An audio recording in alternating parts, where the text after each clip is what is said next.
Hello students, आज हम question practice challenge करेंगे। इसमें क्या है, मैं आपको क्वेश्चन बताऊंगा, उस क्वेश्चन का आपको आंसर जल्दी से जल्दी जितना समय हो कम लगे उसमें आपको आंसर देना है।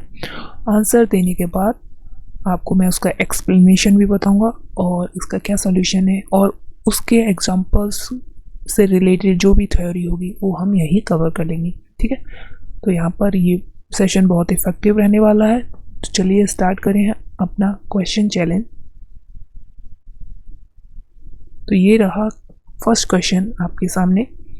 Question number 1, important characteristic that hemichordates share with chordates is ventral tubular nerve cord, pharynx with gill slit, pharynx without gill slits and absence of notochord। जल्दी से आंसर कमेंट बॉक्स में लिखो। आपको बताना है हेमिकॉर्डेट और जो कॉर्डेट हैं वो दोनों कौन सा ऐसा कॉमन कैरेक्टरिस्टिक है जो शेयर करते हैं, दोनों में पाया जाता है। तो ये हो जाएगा फेरिंग्स विद गिल स्लिट, दोनों के अंदर फेरिंग्स पाए जाते हैं विद गिल स्लिट्स। ओके, अब आपको यहाँ पर बताना है जो हेमिकॉर्डेट होते हैं उसके अंदर एक्सक्रीटरी ऑर्गन का नाम।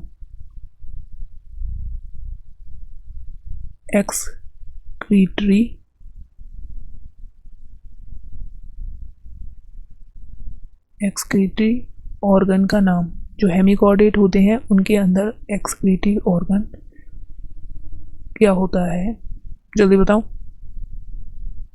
तो उनके अंदर होता है proboscis gland.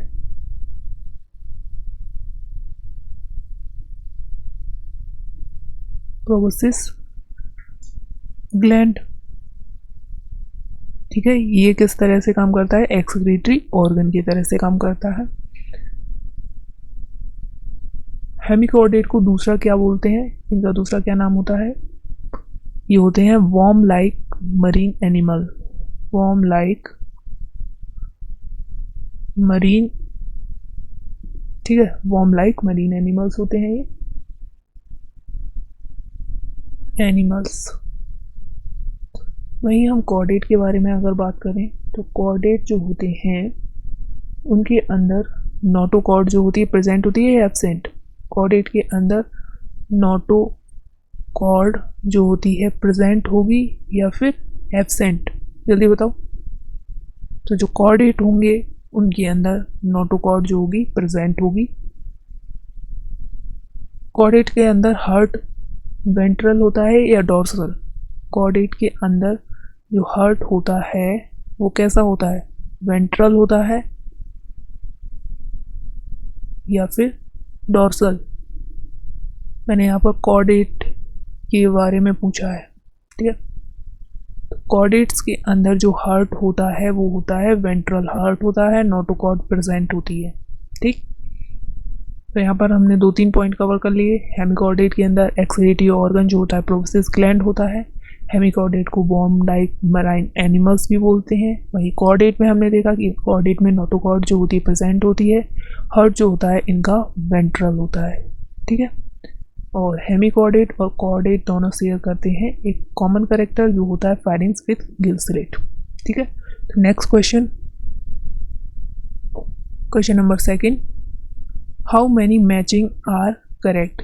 How many matching are correct, आपको करेक्ट मैचिंग बतानी है।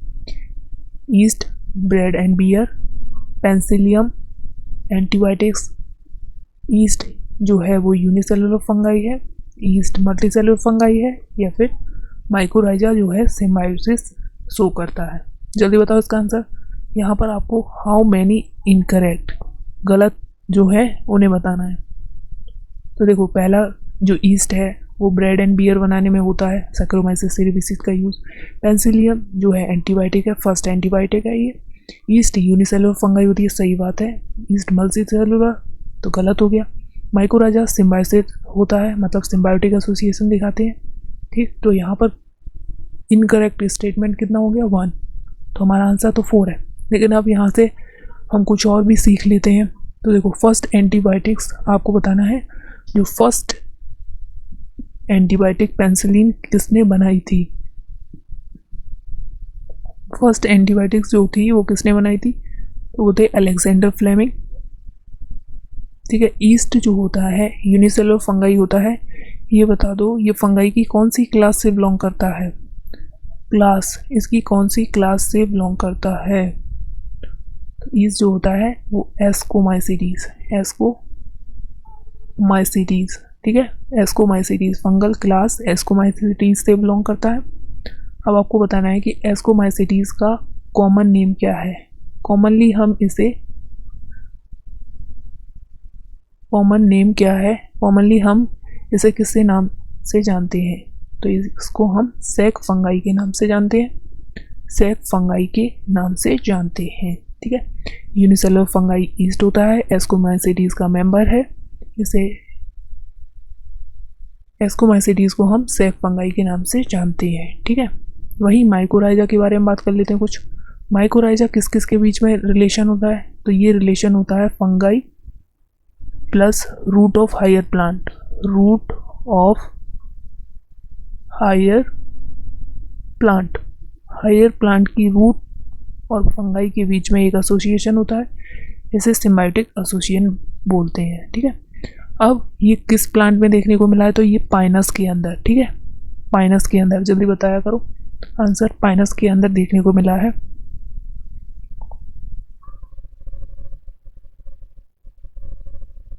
अब आपको बताना है कि जो एस्कोमाइसीटीज हैं उसके मेंबर्स के नाम लिखा दो, जल्दी से बता दो, जल्दी से लिख के बता दो मेंबर्स, ठीक है, मेंबर्स ऑफ एस्कोमाइसीटीज, ठीक है, जल्दी बताओ मेंबर्स ऑफ एस्कोमाइसीटीज। तो यहाँ पे एक कोड याद कर लो, ट्रिक है एक तरह से, ACP न्यूयॉर्क में था, ए फॉर यहाँ पर एस्कोमाइसीटीज को डिनोट हो जाएगा, ए से आप समझ जाएंगे कि ये एस्कोमाइसीटीज है, और ए किसका मेंबर है, Aspergillus niger, Aspergillus niger. C for Claviceps, ठीक है। एन फॉर यहाँ पर हो जाएगा न्यूरोस्पोरा, न्यूरोस्पोरा, जिसे हम ड्रोसोफिला ऑफ प्लांट किंगडम के नाम से जानते हैं, ठीक है। यहाँ पर हो जाएगा वाई फॉर ईस्ट, ईस्ट कैसा होता है, unicellular fungi. M for morels हो जाएगा, एंड ट्रफल्स, ठीक है, मोरल्स एंड ट्रफल्स हो जाएगा। तो जो मोरल्स एंड ट्रफल्स होते हैं वो ईडेबल फंगाई होते हैं, ईडेबल फंगाई। पूछे आपसे कोई मोरल्स एंड ट्रफल्स क्या ईडेबल फंगाई होते हैं, तो सही बात है, मोरल्स एंड ट्रफल्स जो होते हैं वो ईडेबल फंगाई होते हैं। न्यूरोस्पोरा को क्या बोलते हैं, ड्रोसोफिला ऑफ प्लांट किंगडम, ठीक है। एस्परजिलस नाइगर, इससे भी कुछ एक्सट्रैक्ट किया जाता है, जल्दी से कमेंट बॉक्स में लिखकर बताओ, जल्दी करो। तो next question number 3, oogamous type of sexual reproduction occur in, oogamous type of sexual reproduction occur in Chlorophyceae, Phaeophyceae, Rhodophyceae, all of these। Chlorophyceae मतलब ग्रीन एल्गी हो जाएगा, green algae. Phaeophyceae brown algae हो जाएगा,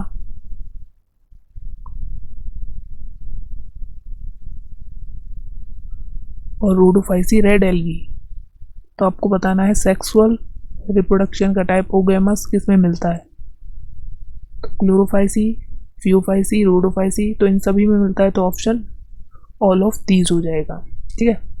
अब आपको बताना है, यहाँ पर कुछ और क्वेश्चन देख लेते हैं कि जो ग्रीन एल्गी होती है, क्लोरोफाइसी होती है, इसमें स्टोर बॉडी का नाम बताना है, ठीक है, स्टोरेज बॉडी का नाम बताना है, जल्दी कमेंट करो।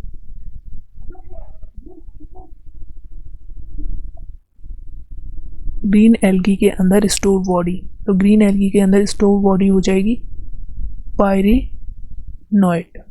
पायरिनोइड जो होती है ग्रीन बॉडी, वो ग्रीन एल्गी की स्टोर बॉडी होती है। अब आपको बताओ कि जो पायरिनोइड होती है वो किससे मिलकर बनी होती है, पायरिनोइड जो होती है वो इनर साइड से प्रोटीन की कोर होती है, ये प्रोटीन की कोर होती है, ठीक है। और आउटर इस तरह से यहाँ पर जो होगा स्टार्च का डिपोजिशन होता है इस तरह से। तो यहाँ पर पता चल गया पायरेनॉइड जो होती है वो कोर किसकी बनी होती है, कोर जो होती है वो प्रोटीन की होती है, और जो आउटर साइड में जो होगा वो स्टार्च का डिपोजिशन होगा। समझ में आ गया। अब एक और क्वेश्चन बताओ। देखो, जो ग्रीन एल्गी होती है, इस ग्रीन एल्गी के अंदर ही, ग्रीन एल्गी में आपको बताना है सेल वॉल।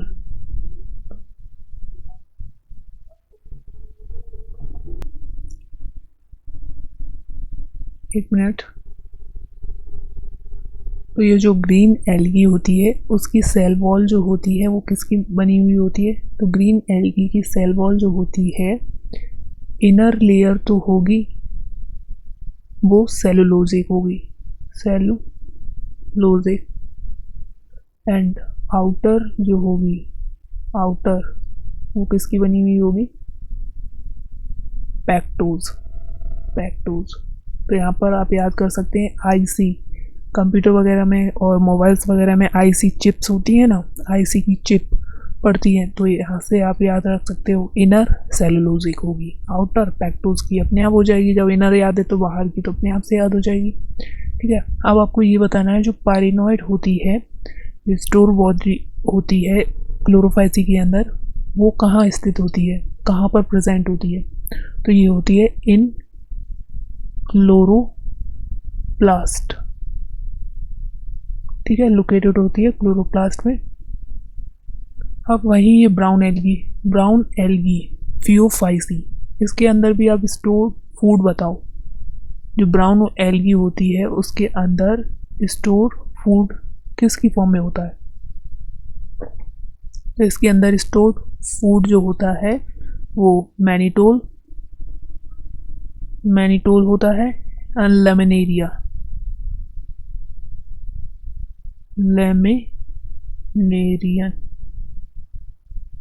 ठीक है, मैनिटोल एंड लेमिनेरियन के फॉर्म में जो होगा स्टोर्ड फूड होगा।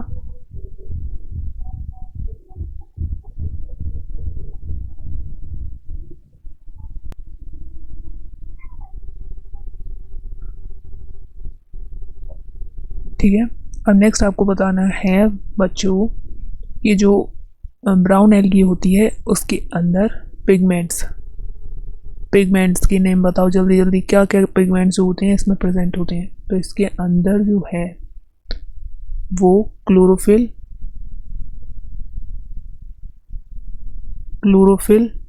ए होगा एंड सी होगा।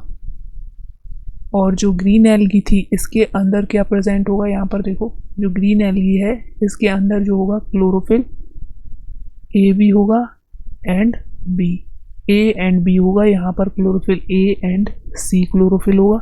अगर मैं यहाँ पर ब्राउन रेड एल्गी की बात कर लूँ तो इसमें पिगमेंट जो होंगे वो क्या होंगे? क्लोरोफिल ए तो होगा and D, chlorophyll A and D जो होगा इसके अंदर प्रेजेंट होगा, ठीक। नेक्स्ट अगर रेड एल्गी में बात करें तो रेड एल्गी के अंदर स्टोर्ड फूड बताना है, स्टोर्ड फूड। यहाँ पर ये कवर ही कर लेते हैं सारे, ठीक है। तो इसके अंदर स्टोर्ड फूड जो होता है फ्लोरिडेन स्टार्च, ये किसके सिमिलर होता है? जो फ्लोरिडेन स्टार्च होता है वो किसके सिमिलर होता है? तो ये सिमिलर होता है, सिमिलर टू अमाइलोपेक्टिन एंड किसके सिमिलर होता है? ग्लाइकोजन, ठीक है, similar to amylopectin and glycogen के होता है फ्लोरिडेन स्टार्च। इसके अंदर क्लोरोफिल ए एंड डी पाया जाता है रेड एल्गी के अंदर, ठीक है। तो यहाँ पर इतना कवर हो गया। नेक्स्ट क्वेश्चन नंबर 4, बार बार आ रहा है ये क्वेश्चन, ठीक है, तो कर लेते हैं। चलो question number 4, main arena of cellular activity both plant हो या फिर एनिमल्स हो, ठीक है, प्लांट हो या फिर एनिमल्स हो, दोनों के अंदर आपको बताना है कि main arena of cellular activity क्या होता है। Nucleus, cytoplasm, Golgi body, mitochondria, ठीक है। तो इसके अंदर ऑप्शन नंबर हो जाएगा सेकंड, साइटोप्लाज्म। साइटोप्लाज्म जो हुआ, चाहे वो एनिमल हो या फिर वो प्लांट हो, दोनों के अंदर सेलुलर एक्टिविटी का जो मेन एरिना होता है, मेन एरिना वो क्या होता है, साइटोप्लाज्म। आपको बताना है न्यूक्लियस किसने डिस्कवर किया था, हु डिस्कवर न्यूक्लियस, तो वो थे रॉबर्ट ब्राउन, ठीक है। साइटोप्लाज्म सेलुलर एक्टिविटीज़ जो हैं इसी के अंदर चलती हैं। अब बताओ ये गोल्जी बॉडी जो है वो किसने डिस्कवर की थी, कौन से साइंटिस्ट थे जिन्होंने गोल्जी बॉडी डिस्कवर की थी, कैमिलिया गोल्जी। कब की थी वो डेट बताओ, 1898 में की थी। ये माइटोकॉन्ड्रिया आ गया। माइटोकॉन्ड्रिया को कॉमनली क्या कहते हैं, माइटोकॉन्ड्रिया को कॉमनली क्या कहते हैं, पावर हाउस ऑफ सेल। जैसे आपके घर में लाइट आती है तो उसका भी एक पावर हाउस होता है, उसी तरह से हमारी जो सेल्स होती हैं उसके लिए भी पावर हाउस होता है जिसे माइटोकॉन्ड्रिया बोलते हैं। तो बताओ माइटोकॉन्ड्रिया जो होता है ऑटोनोमस होता है, ऑटोनोमस ऑर्गेनल है या फिर सेमी ऑटोनोमस, ठीक है, सेमी ऑटोनोमस है या फिर ऑटोनोमस। तो ये जो होता है सेमी ऑटोनोमस ऑर्गेनल होता है। इसे सेमी ऑटोनोमस ऑर्गेनल क्यों कहते हैं, क्योंकि इसके पास देखो बच्चों यहाँ पर डीएनए भी होता है, इसके पास आरएनए भी होता है, फ्यू आरएनए होते हैं, इसके अंदर प्रोटीन बनाने की मशीनरी भी होती है, ठीक है। लेकिन बट इसके पास सारी प्रोटीन्स बनाने की मशीनरी नहीं होती, बट ऑल प्रोटीन्स को ये फॉर्म नहीं कर सकता, इसलिए इसे क्या बोलते हैं, सेमी ऑटोनोमस, ठीक है, ऑटोनोमस नहीं बोलते, ठीक है। नेक्स्ट अगर माइटोकॉन्ड्रिया के बारे में बात करें तो इसमें जो है डिवीज़न किससे होता है, डिवीज़न क्या फ्यूज़न होता है या फिज़न होता है, फिज़न के जरिए होता है या फिर फ्यूज़न, जल्दी बताओ, फिजन से होता है या फ्यूजन से होता है। माइटोकॉन्ड्रिया जो डिवाइड करता है बाई फिजन से डिवाइड होता है। अगर माइटोकॉन्ड्रिया के बारे में और बात देखें तो इसमें 70S होता है राइबोसोम जो होता है 70S वाला होता है या 80S वाला, जल्दी बताओ, 70S होता है या 80S। माइटोकॉन्ड्रिया के अंदर 70S राइबोसोम पाया जाता है, 70S, ठीक है। तो mitochondria power house of cell होता है, सेमी ऑटोनोमस ऑर्गेनल होता है, ये डिवाइड करता है फिजन के थ्रू और इसमें 70S राइबोसोम पाया जाता है, ठीक है। तो नेक्स्ट क्वेश्चन, क्वेश्चन नंबर 4,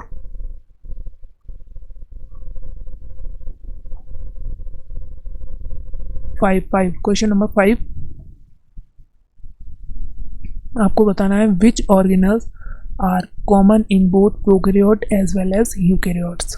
आपको बताना है कौन सा ऐसा ऑर्गेनल है जो दोनों में, चाहे वो प्रोकैरियोट हो या फिर यूकैरियोट हो, दोनों में कॉमन है। 70S ribosome, second 80S ribosome, 70 और 80S राइबोसोम या लाइसोसोम। इसका राइट आंसर है 70S राइबोसोम, क्योंकि ये जो होगा वो माइटोकॉन्ड्रिया में प्रेजेंट होता है, माइटोकॉन्ड्रिया में प्रेजेंट होगा, ठीक है। और माइटोकॉन्ड्रिया यूकैरियोट्स के अंदर प्रेजेंट होगा, यूकैरियोट्स के अंदर प्रेजेंट होगा, ठीक है। और जो 70S होता है वो प्रोकैरियोट्स में तो होता ही है, तो यूकैरियोट्स में भी होगा ये 70S टाइप राइबोसोम, और प्रोकैरियोट्स दोनों के अंदर जो होगा ये प्रेजेंट होगा 70S। अब मुझे यहाँ बताओ जो 70S राइबोसोम होता है इसकी दोनों सब यूनिट्स, 70S की दोनों सब यूनिट्स बतानी है, सब यूनिट्स। ठीक है, तो एक होती है 50s और दूसरी होती है 30s। 50s होती है, 30s होती है। बताओ कौन सा यूनिट जो होती है वो राइबोजाइम की तरह काम करती है। ठीक है, कौन सी यूनिट होती है जो राइबोजाइम की तरह काम करती है? तो 23S RNA जो होगा वो कैसे काम करेगा? राइबोजाइम की तरह काम करेगा। ठीक, next question, question number 6। The best stage to view the structure, size and count the number of chromosome is?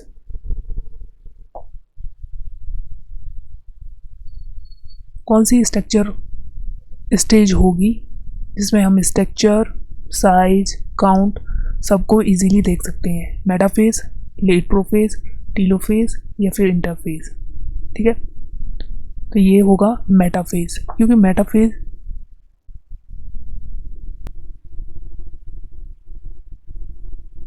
तो यहाँ पर मेटाफेज जो होता है वो कंप्लीटली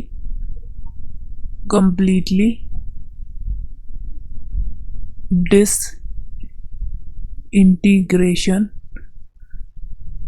यहाँ पर क्या होता है? कंप्लीटली डिसइंटीग्रेशन होता है न्यूक्लियर एनवेलप का, न्यूक्लियर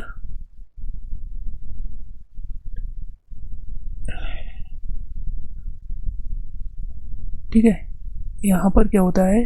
जो मेटाफेज होती है उसमें कंप्लीटली डिसइंटीग्रेशन होता है न्यूक्लियर एनवेलप का। और यहाँ पर हम क्या है कि इसकी स्ट्रक्चर, क्रोमोसोम की स्ट्रक्चर कितनी है, कैसी है, साइज क्या है, ठीक है, उसका और नंबर कितना है, इन सबको हम इजीली जो है काउंट कर सकते हैं। मतलब हम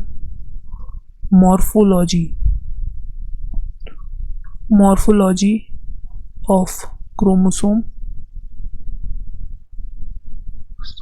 इजीली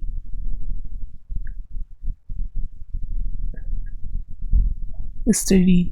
ठीक है, मॉर्फोलॉजी हम इसमें अच्छे से देख सकते हैं, क्रोमोसोम की क्या साइज है, उसका स्ट्रक्चर कैसा है, उसके नंबर्स कितने हैं। तो मेटाफेज जो है वो राइट आंसर होगा। वहीं हम बात कर लें इंटरफेज की, तो इंटरफेज जो है वो क्या होता है? It is a period between two successive M phase, दो सक्सेसिव एम फेज के बीच का जो है पीरियड इंटरफेज होता है। इंटरफेज को हमने फर्दर कितनी क्लासेस में डिवाइड किया गया है? फर्दर इसका जो डिवीज़न हुआ है उसको हमने 3 पार्ट्स में डिवाइड किया है, 3 पार्ट्स। ठीक है, तो पहला क्या है बच्चों? तो यहाँ पर पहला हो जाएगा G1 फेज, दूसरा हो जाएगा S फेज, तीसरा हो जाएगा G2 फेज। G1 इसे क्या बोलते हैं? गैप 1। S फेज को हम सिंथेसिस फेज होगा और G2 फेज होगा गैप 2 फेज। ये जो होंगे इंटरफेज को हमने फर्दर डिवाइड किया है, वो डिफरेंट फेजेस है। इंटरफेज बताओ कितने टाइम लेता है? तो ये 95% तो है इंटरफेज ही चलता है, बाकी बचा हुआ जो होगा एम फेज होगा। ठीक है, वहीं दूसरा अगर हम सेल साइकिल का दूसरा पार्ट पढ़ें, ठीक है, सेल साइकिल को हमने डिवाइड कर दिया एक इंटरफेज और दूसरा हो जाएगा एम फेज को भी हमने फर्दर डिवाइड किया, तो यहाँ हो जाएगा प्रोफेज। एम फेज मतलब हो जाएगा माइटोसिस। ठीक है, माइटोसिस। तो यहाँ पर प्रोफेज, मेटाफेज, दूसरा क्या होगा बच्चों? जल्दी से बताओ। Prophase, metaphase, anaphase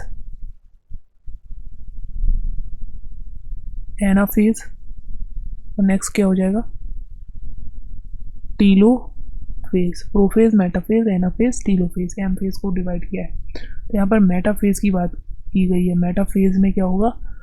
completely disintegration of nuclear envelope होगा, जिससे क्या होगा? हम क्रोमोसोम के स्ट्रक्चर, साइज, शेप सबको आसानी से काउंट कर सकते हैं। और ये जो एम फेज चलेगा वो 5%, ठीक है, टोटल सेल साइकिल का 5% बनाएगा। और इसी को हम क्या बोलते हैं, एक्चुअल डिवीजन। जो एम फेज होता है वही क्या होता है, एक्चुअल डिवीजन फेज होता है। जो इंटरफेज होता है वो 95% चलता है, जो एम फेज होता है वो 5% तक चलता है।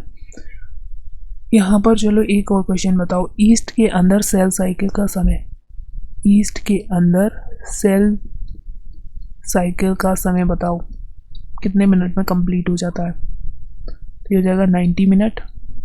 और अगर मैं यहाँ पूछूँ आपसे ह्यूमंस के अंदर, ह्यूमन के अंदर जो है सेल साइकिल का टाइम तो वो होगा 24 आवर्स, 24 घंटे जो होगा सेल डिवीजन जो होगा, सेल साइकिल चलता रहेगा। ठीक है, तो यहाँ पर हमने ये समझ लिया। टेलोफेज जो होती है लास्ट फेज होती है एम फेज की, ये जो होती है लास्ट फेज होती है एम फेज की। यहाँ पर क्या होता है, रीअपीयरेंस होता है,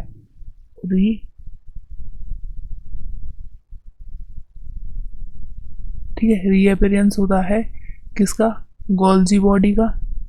एंडोप्लाज्मिक रेटिकुलम हो जाएगा, न्यूक्लियर एनवलप, इन सब का क्या होगा, टेलोफेज में रीअपीयरेंस होगा। ठीक है, तो यहाँ पर ये सब समझ में आ गया। मेटाफेज में हम इजीली मॉर्फोलॉजी को अच्छे से देख सकते हैं। नेक्स्ट क्वेश्चन, ठीक है, तो क्वेश्चन नंबर यहाँ हो जाएगा 7। ये जो स्ट्रक्चर आपको दिख रहा है ये क्या है, अ टाइप ऑफ विटामिन है या फिर अ टाइप ऑफ लिपिड है, अ टाइप ऑफ नाइट्रोजन बेस है या टाइप ऑफ अमीनो एसिड है। ये जो स्ट्रक्चर है, पहले तो इसका नाम लिख कर बताओ, ये स्ट्रक्चर जो है आपकी एनसीईआरटी में किसको डिनोट किया गया है, ये जो स्ट्रक्चर है वो किसको डिनोट किया गया है बच्चों, बताओ। तो ये कोलेस्ट्रॉल का स्ट्रक्चर है, ठीक है, कोलेस्ट्रॉल का स्ट्रक्चर है। और ये क्या होता है, एक लिपिड होता है, अ टाइप ऑफ लिपिड। इससे कॉमनली हम क्या बोलते हैं, most decorate structure, most decorate structure of biology. ठीक है, नेक्स्ट क्वेश्चन,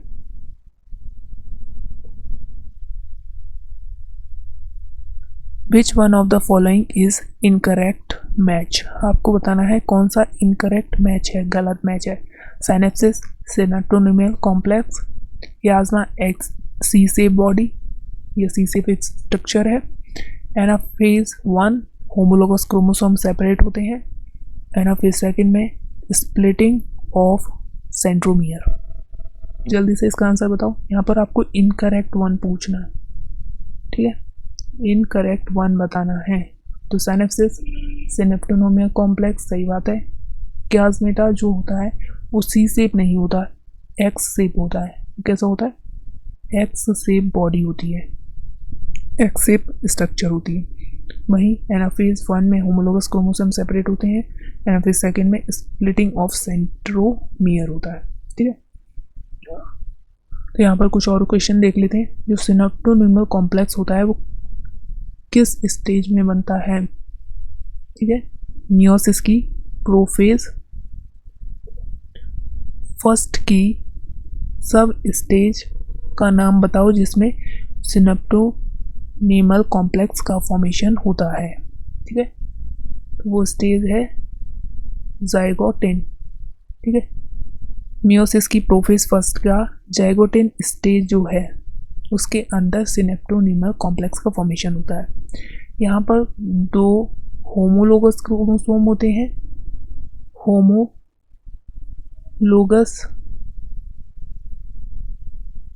होते हैं या फिर हेट्रो, होमोलोगस क्रोमोसोम के बीच में होता है या फिर हेट्रो।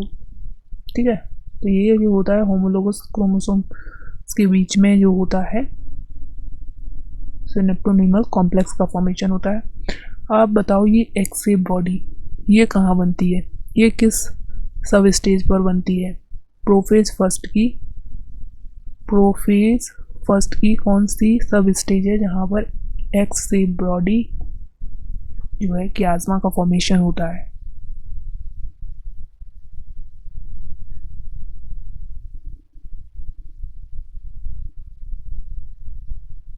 जल्दी बताओ आंसर।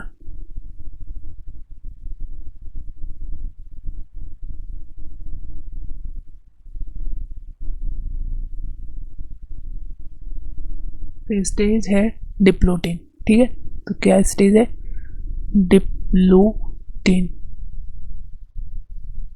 डिप्लोटिन में जो होगा एक्स शेप स्ट्रक्चर बनेगी जिसे क्याजमेटा बोलते हैं, ठीक है। तो यहाँ पर एक बात और बता दो बच्चों कि जो प्रोफेज फर्स्ट है, मियोसिस फर्स्ट की प्रोफेज फर्स्ट, उसकी 5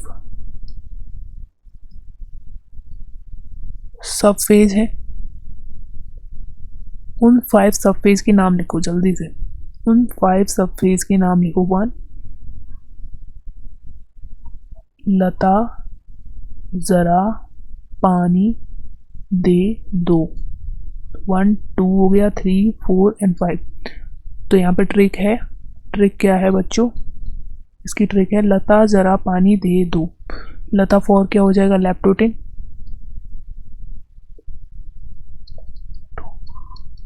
लैप्टोटिन।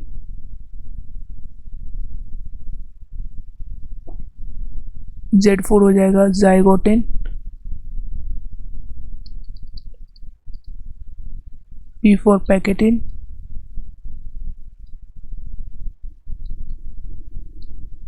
D4 हो जाएगा डिप्लोटिन।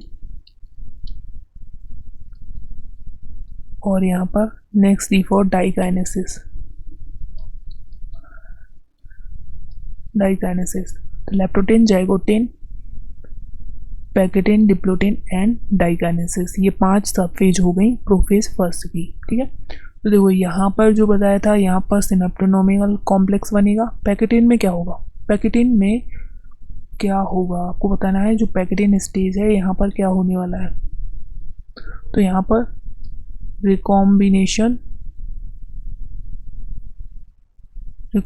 नोड्यूल्स का फॉर्मेशन होगा, ठीक है। रिकॉम्बिनेशन नोड्यूल्स का फॉर्मेशन होगा पैकेटिन स्टेज में, ठीक है। डिप्लोटिन में क्या होगा? क्याजमेटा का फॉर्मेशन, क्याजमेटा बनेगा। और यहाँ पर डाइकाइनेसिस में डिसोल्यूशन ऑफ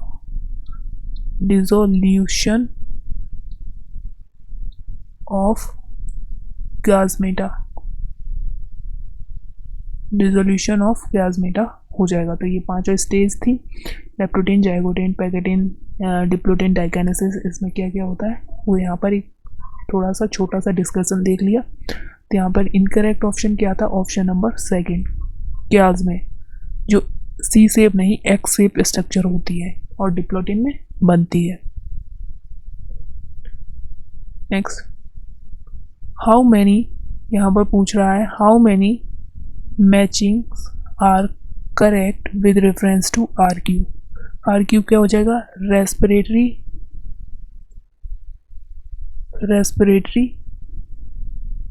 क्वोशिएंट, ठीक है। रेस्पिरेटरी क्वोशिएंट कौन सी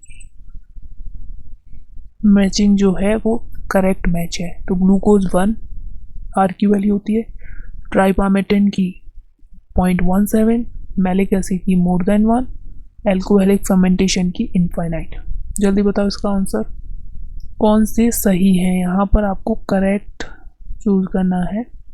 तो ग्लूकोज 1 सही बात है क्योंकि कार्बोहाइड्रेट्स और जो ग्लूकोज है इसका रिएक्शन कोशेंट जो रेस्पिरेटरी कोशेंट है वो कितना होगा? 1 होगा।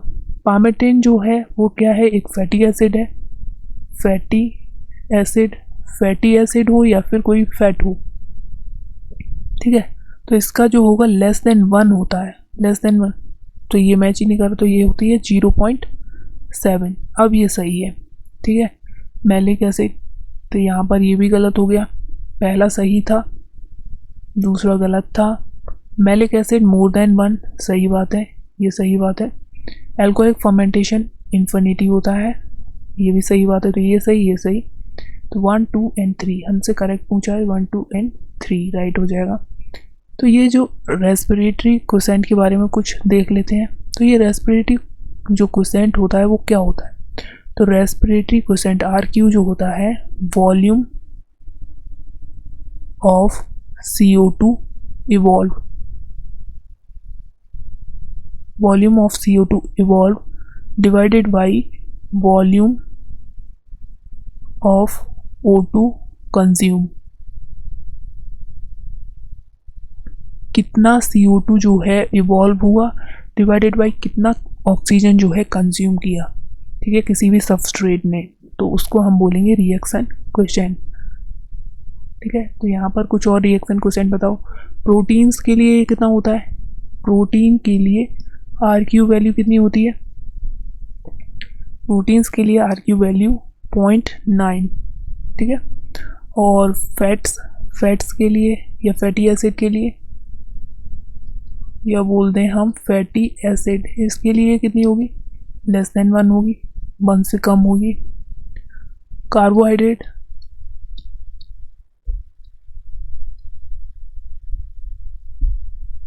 ठीक है, कार्बोहाइड्रेट के लिए कितनी होगी, ये 1 होगी। अगर मैं लैक्टिक एसिड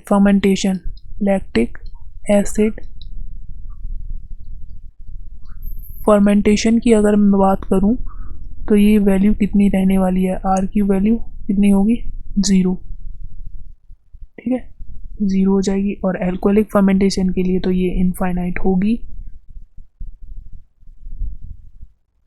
नेक्स्ट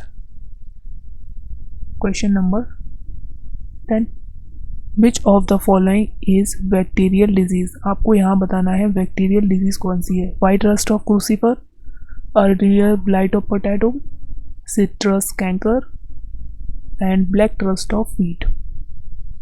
यहाँ पर आपको बैक्टीरियल डिजीज बतानी है तो वो हो जाएगी सिट्रस कैंकर। सिट्रस कैंकर जो होती है बैक्टीरियल डिजीज होती है। किससे होती है ये बताओ, जेंथोमोनास सिट्राई से होती है सिट्रस कैंकर। एक दो और बैक्टीरियल डिजीज के नाम बता दो जल्दी से। तो ये किससे होती है, बैक्टीरियल डिजीज, ठीक है। और बताओ, टाइफाइड होता है, टाइफाइड किससे होता है बताइए, बताइए बच्चों किससे होता है टाइफाइड।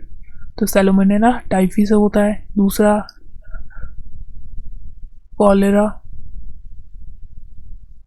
कॉलेरा भी, विब्रियो कॉलेरी, ये भी क्या है, बैक्टीरियल डिजीज है।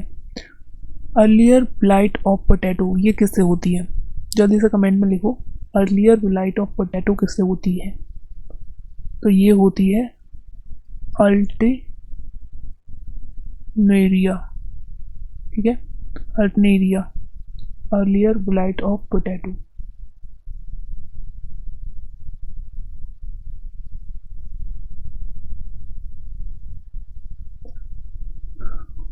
ब्लैक रस्ट ऑफ व्हीट किससे होती है, तो ब्लैक रस्ट ऑफ व्हीट जो होता है पक्सीनिया, ठीक है, ये पक्सीनिया से होती है। पक्सीनिया जो होता है वो कहाँ से बिलोंग करता है, जो पक्सीनिया होता है वो कहाँ से बिलोंग करता है जल्दी बताओ। तो ये मेंबर होता है बेसिडियोमाइसीडीज का,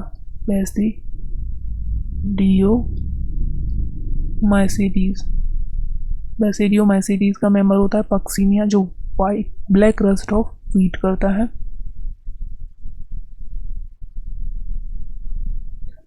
और जो वाइट रस्ट ऑफ क्रूसीफर है वो किससे होता है, वाइट रस्ट ये क्या है, फंगाई की क्लास है, फंगस। अल्टरनेरिया ये भी हो जाएगा ड्यूटेरोमाइसीडीज, ड्यूटेरोमाइसीडीज फंगस हो जाएगा, ये फंगस की क्लास ड्यूटेरोमाइसीडीज से बिलोंग करता है। तो यहाँ पर एक बात और बताओ, जो ड्यूटेरोमाइसीडीज होता है उसके अंदर असेक्सुअल रिप्रोडक्शन होता है या फिर सेक्सुअल रिप्रोडक्शन होता है या फिर दोनों, असेक्सुअल होता है या सेक्सुअल होता है या दोनों। तो इसके अंदर asexual, only asexual type of reproduction पाया जाता है, ठीक है। अगर इसके अंदर सेक्सुअल रिप्रोडक्शन मिला तो इसे इसके मेंबर्स को किसी और जो क्लास में भेज दिया जाएगा, ठीक है। तो Alternaria earlier blight of potato हो गया।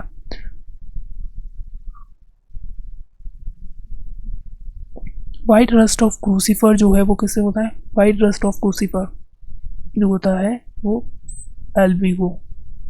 एल्विगो किसका मेंबर है? एल्विगो जो है वो फाइकोमाइसीटीज, ठीक है, फाइकोमाइसीटीज का मेंबर है। ये भी एक फंगाई की क्लास है, फंगस, फाइकोमाइसीटीज का मेंबर है। यहाँ पर एक और जवाब दो बच्चों, बताओ ब्रेड मोल्ड किसे बोलते हैं? ठीक है, ब्रेड मोल्ड किसे बोलते हैं? नाम बताओ, ब्रेड मोल्ड किसे बोलते हैं? ब्रेड मोल्ड राइजोपस, राइजोपस को क्या बोला जाता है? Bread mould.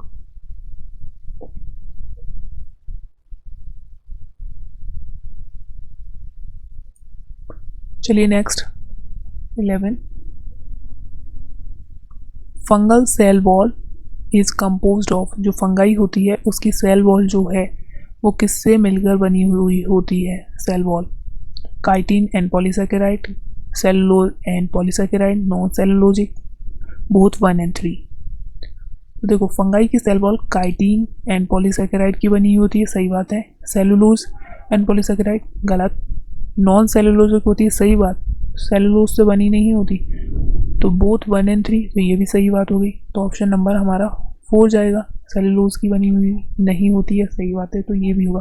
बहुत सारे बच्चे क्या करेंगे, बस काइटिन एंड पॉलीसैकेराइड ये पढ़ा है, नेक्स्ट क्वेश्चन पढ़ेंगे भी नहीं, ठीक है। ये ऑप्शन नहीं दिए थे यहाँ पर, अगर तो क्या करेंगे बच्चे, एकदम से ये वाला मार्क करेंगे, पहला काइटिन एंड पॉलीसैकेराइड, बस। नीचे तो देखा ही नहीं उन्होंने कि नॉन सेलुलोजिक बोथ 1 and 3 भी दिया है, तो आपको ये गलती नहीं करनी है। तो ये क्वेश्चन प्रैक्टिस इसीलिए हो रही है कि आप इन सब बातों का जो है ध्यान रखें, और साथ ही साथ इससे रिलेटेड जो भी पॉइंट्स हैं वो भी आपके इसमें कवर होते जा रहे हैं, ठीक है। तो यहाँ पर आप बता दो, जो काइटिन होता है, जो काइटिन होता है वो होमो पॉलीमर है या हेट्रो? वो होमो पॉलीसैकेराइड है या फिर हेट्रो? बताओ।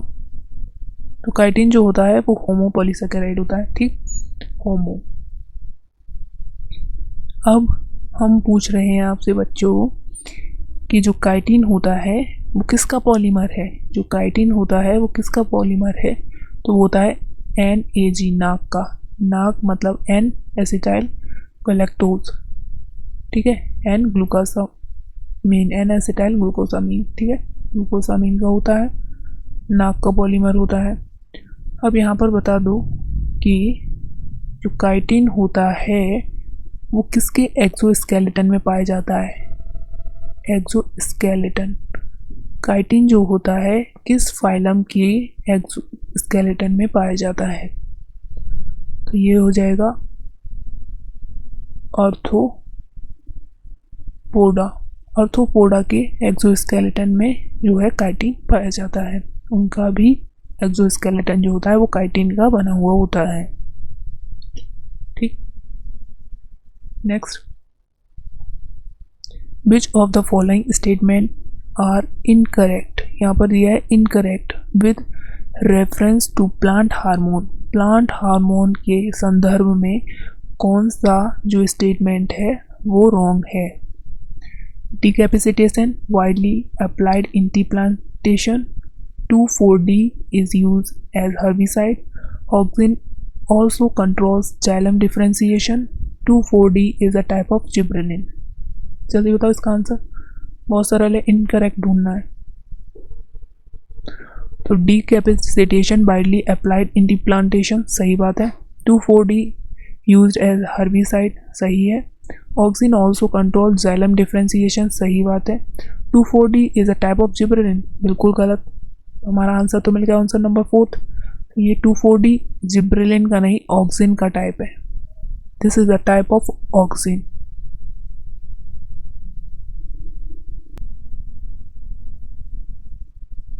तो यहाँ पर ये हो गया ऑक्सिन, ये ऑक्सिन का टाइप होता है ना कि जिब्रेलिन का, और हमसे इनकरेक्ट पूछा था, तो यही हमारा राइट ऑप्शन होगा।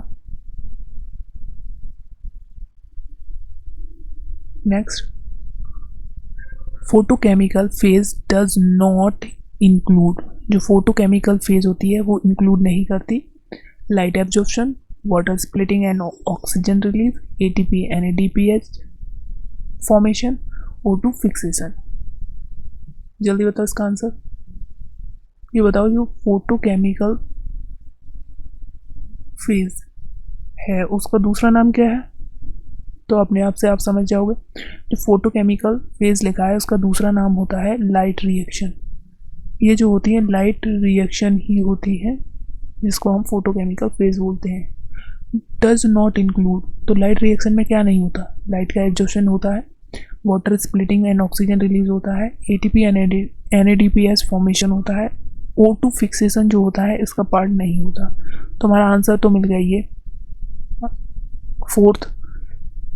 लेकिन जो CO2 फिक्सेशन होता है वो डार्क रिएक्शन का पार्ट होता है। डार्क रिएक्शन जो CO2 फिक्सेशन है वो डार्क रिएक्शन का पार्ट होता है, ना कि लाइट रिएक्शन का। हमसे पूछा ही था डज नॉट इंक्लूड। देखो अब बताओ यहाँ पर जो वाटर की स्प्लिटिंग है, ठीक है, वाटर की स्प्लिटिंग है वो किससे? PS1 से संबंध रखती है या फिर PS सेकेंड से? फोटोलिसिस ऑफ वाटर जो होती है वो PS फर्स्ट में या फिर PS सेकेंड? तो ये होती है PS सेकेंड से, ठीक है, फोटोलिसिस ऑफ वाटर। ये बताओ जो PS सेकेंड है वो कहाँ प्रेजेंट होता है? PS सेकेंड जो होता है वो कहाँ प्रेजेंट होता है? PS सेकेंड जो होगा ग्रेना में मिलेगा, ग्रेना में, या फिर स्ट्रोमा लैमेली, ग्रेना में होगा या फिर स्ट्रोमा लैमेली। तो ये होगा ग्रेना के अंदर, क्योंकि ग्रेना के अंदर क्या है? PS फर्स्ट भी होगा, जो ग्रेना है उसके अंदर PS फर्स्ट भी होगा, PS सेकेंड भी होगा, ठीक है, दोनों प्रेजेंट होंगी। लेकिन जो स्ट्रोमा लैमेली है इसके अंदर ओनली PS1 जो होगा वही प्रेजेंट होगा, ठीक है, और इसके अंदर NADP रिडक्टेज भी प्रेजेंट होगा। NADP रिडक्टेज जो है एंजाइम वो भी प्रेजेंट होगा, लेकिन यहाँ पर जो होगा NADP रिडक्टेज जो होगा नहीं होगा स्ट्रोमा लैमेली में।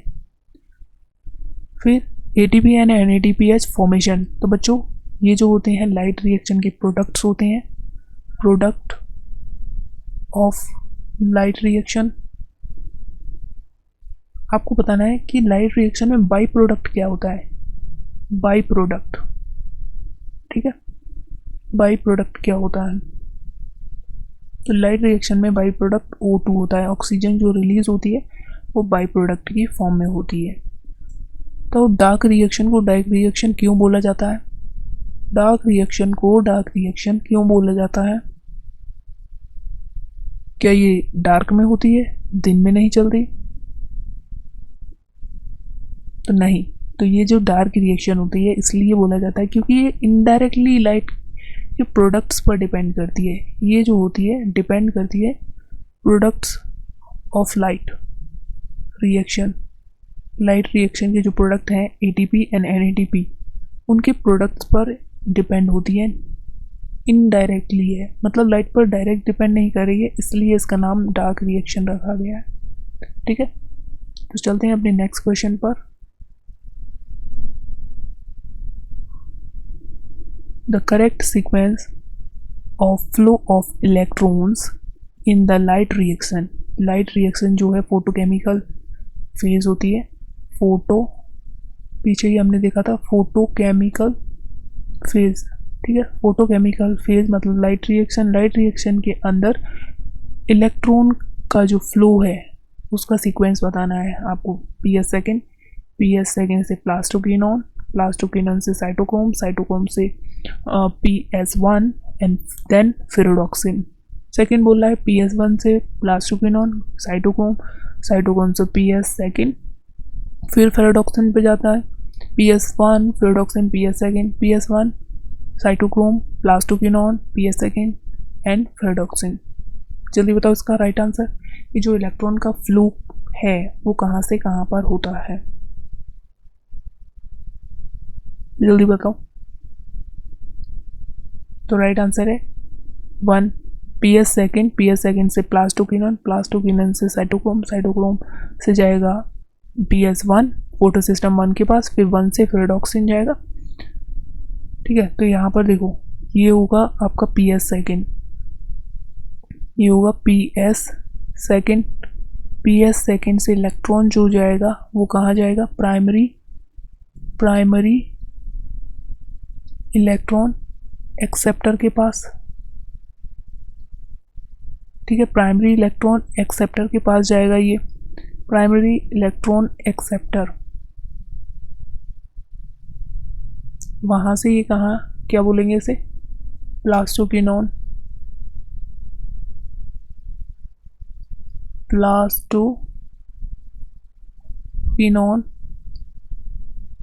फिर ये यहाँ से कहाँ जाएगा, साइटोक्रोम B6F कॉम्प्लेक्स।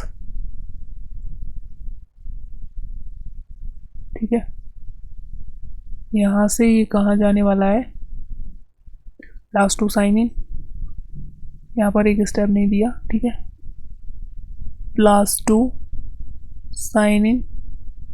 प्लास्टोसाइनिन से ये कहाँ जाने वाला है, ये जाएगा PS1 के पास, PS1 से ये जाएगा फेरेडॉक्सिन आयरन सल्फर कॉम्प्लेक्स के पास, फेरेडॉक्सिन, एंड देन ये इस तरह से ये हो जाएगा इलेक्ट्रॉन का सीक्वेंस फ्लो लाइट रिएक्शन के अंदर। ठीक है, नेक्स्ट क्वेश्चन क्या कह रहा है, रेस्पिरेटरी क्वेश्चन डिपेंड करता है अपॉन, रेस्पिरेटरी क्वेश्चन जो RQ वैल्यू होती है वो किस पर डिपेंड करती है, type of substrate use during respiration, amount of substrate use during respiration, या state of substrate use during respiration. तो देखो, type of substrate use during respiration, सही बात है, किस तरह का आपने प्रोडक्ट लिया है, आपने ये बताना पड़ेगा कि ग्लूकोज लिया है आपने, या फिर आपने कोई फैटी एसिड लिया है, आपने प्रोटीन ली है, मतलब टाइप ऑफ सबस्ट्रेट, ये क्या है, सबस्ट्रेट। ठीक है, तो आपको टाइप ऑफ सबस्ट्रेट बताना होगा, क्योंकि ग्लूकोज के लिए 1 होगा, फैटी एसिड के लिए लेस देन 1 होगा RQ वैल्यू जो है, और प्रोटीन्स के लिए जो होगी 0.9 होगी, तो सबके लिए जो है डिफरेंट है, टाइप बदल रहा है तो RQ वैल्यू भी बदल रही है। अमाउंट ऑफ सबस्ट्रेट से कोई मतलब नहीं है, state of substrate use during respiration, इससे भी कोई मतलब नहीं है, तो 2 और 3 तो ये हो ही नहीं सकता, तो डिपेंड करेगा टाइप ऑफ सबस्ट्रेट पर। ठीक है, किस तरह का जो है हमारा सबस्ट्रेट है, ग्लूकोज के लिए 1, फैटी एसिड के लिए लेस देन 1 होगा, प्रोटीन के लिए 0.9 होगा। ठीक है, तो बच्चों थैंक यू, मिलते हैं नेक्स्ट वीडियो में। ठीक है, thank you to all of you, हंसते रहिए, मुस्कुराते रहिए और अच्छे से पढ़ते रहिए बच्चों। Bye bye.